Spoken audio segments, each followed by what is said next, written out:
À tous et bienvenue dans ce tutoriel dans lequel nous allons apprendre ensemble et pas à pas à créer une application mobile sans coder.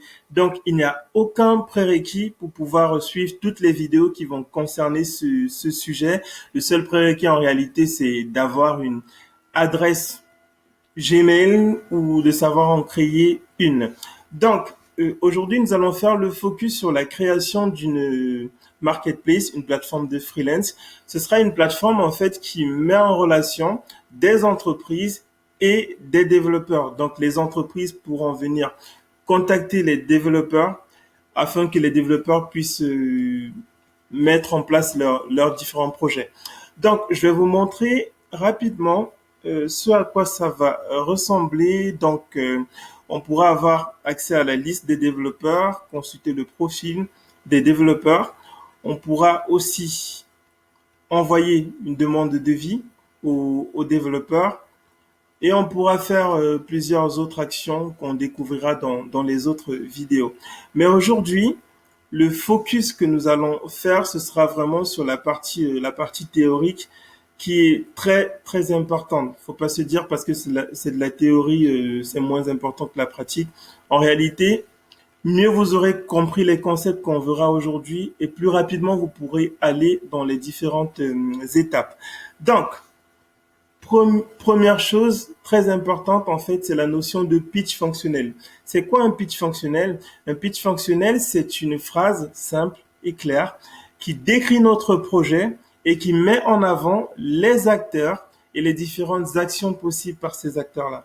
Donc, si on fait le focus sur ce que nous allons faire aujourd'hui, donc là, j'ai dit Missiona. Missiona, bon, c'est le nom de l'entreprise. J'avais pas beaucoup d'inspiration, donc on va faire avec.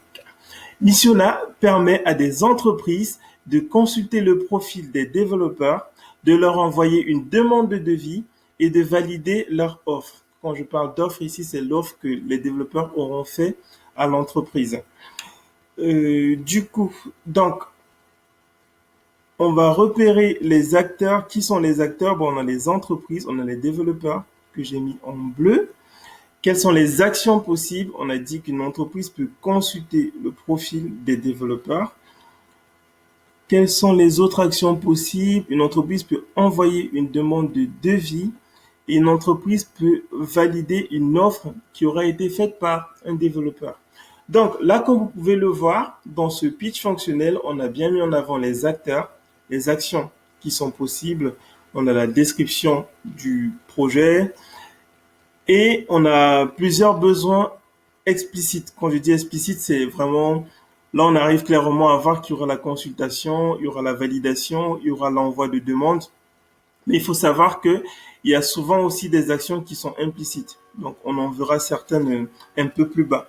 Donc, lorsque cette notion de pitch fonctionnel est bien définie, le reste est plus fluide en général.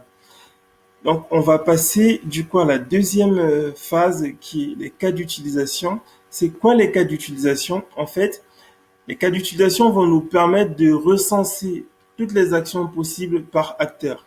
Ici, on a dit qu'on avait deux acteurs. On a parlé des entreprises, on a parlé des développeurs.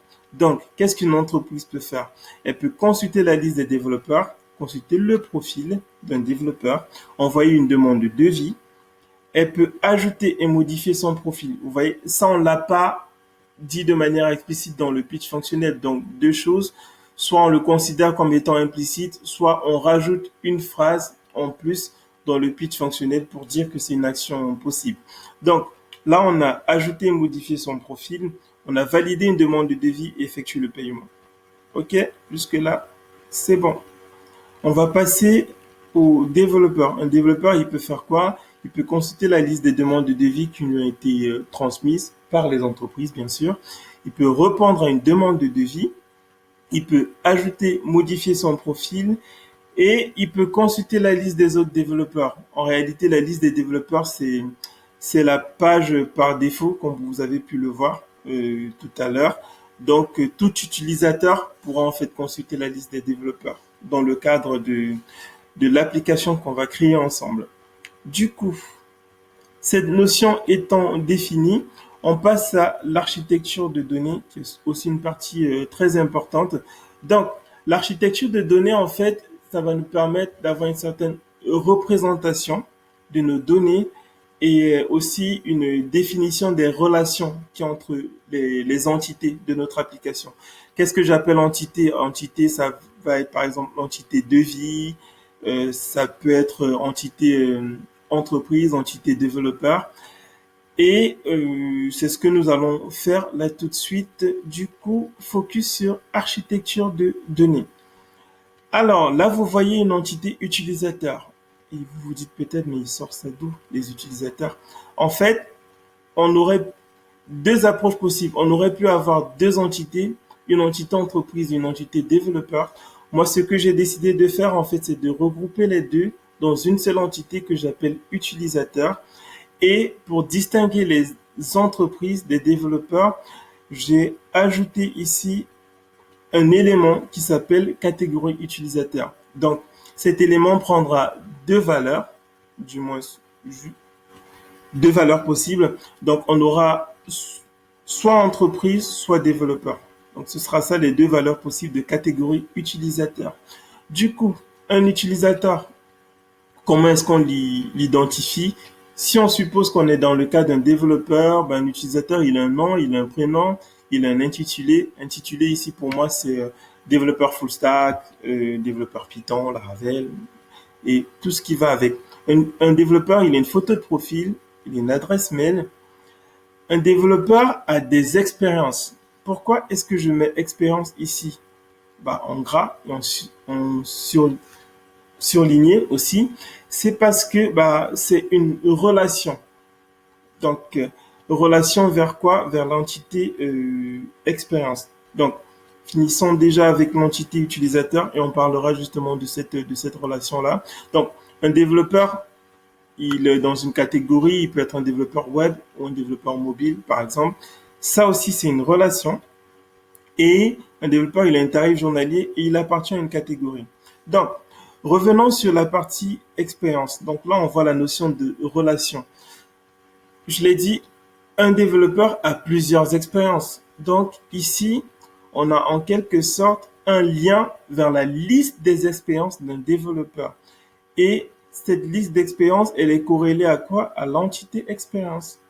Et l'entité expérience, elle a ses différents attributs d'un nom, le logo de l'entreprise, la description, date de début, date de fin, le nom de l'entreprise dans laquelle on a fait l'expérience et l'email. Pourquoi l'email? En fait, là, on met l'email parce qu'on a besoin de savoir qui est l'utilisateur, qui est le développeur qui a effectué cette expérience. Et la correspondance d'informations, on pourra la faire grâce à l'email. Donc, on mettra l'email ici qui nous permettra en fait de refaire le lien avec l'utilisateur qui a fait cette expérience-là. Donc, du coup, j'espère que c'est clair jusque-là pour vous. De toute manière, vous pourrez me poser les questions en commentaire, pas de souci. Du coup, c'est pareil pour la catégorie de développeurs. Donc, catégorie, on a plusieurs catégories. On aura deux catégories dans ce cas. On aura développeur web ou mobile. Donc, on aura un matching justement entre, allez, catégorie développeur ici et le nom dans l'entité catégorie développeur. Et c'est pareil pour catégorie utilisateur. Donc, du coup, si vous avez compris tous ces aspects, c'est vraiment parfait. Il y a vraiment la notion de relation à comprendre et la notion bah, des attributs liés à une entité. On va finir avec l'entité devis. Donc, on l'a dit, une entreprise peut faire une demande de devis. Elle va envoyer un message à un développeur en disant, bah écoute, voici mon projet. Quelle est l'estimation que tu fais de ce projet-là? En combien de temps est-ce que ça peut être fait? Comment est-ce que ça va être fait? Du coup, on a besoin de savoir qui envoie le devis, d'où email expéditeur, qui sera du coup la correspondance avec l'email de l'utilisateur dans l'entreprise qui envoie le devis. Donc là, ce sera email expéditeur, ce sera l'email de l'entreprise. Ensuite, email du destinataire. Donc, à qui est-ce qu'on envoie? À quel développeur est-ce qu'on envoie? Et on aura bah, le titre de la demande. Là, ça pourrait être développement d'une application de covoiturage. Le contenu, là, je décris mon projet. Là, c'est l'entreprise qui le fait.